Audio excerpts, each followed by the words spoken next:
Il ratait tous ses paniers. Il est devenu une légende. L'histoire que je vais te raconter, ce n'est pas celle d'un sportif. C'est celle d'un homme qui s'est construit tout seul, dans la douleur, le silence et l'obsession. Kobe Bryant. Pour le monde, c'était une légende du basket. Pour ceux qui l'ont vraiment connu, c'était surtout une machine. Un homme qui ne vivait que pour une chose, le travail. On l'appelait The Black Mamba. Pas pour son style, mais pour sa mentalité.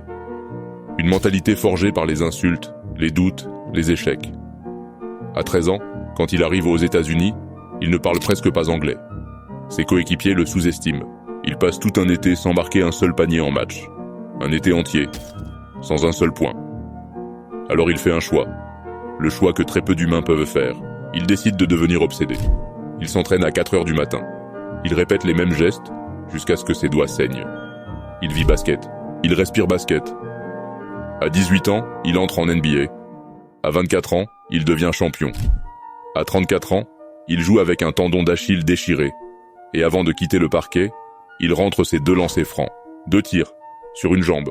Parce qu'abandonner, ça ne faisait pas partie du personnage. Le 26 janvier 2020, le monde s'arrête.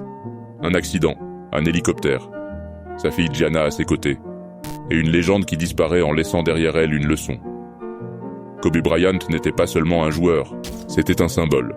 La preuve vivante qu'avec assez de travail, assez de discipline, assez de rage, tu peux devenir une légende. Même si tu commences par un été sans un seul panier. La Mamba Mentality ne meurt pas, elle se transmet. Et aujourd'hui encore, elle continue d'inspirer ceux qui refusent d'abandonner.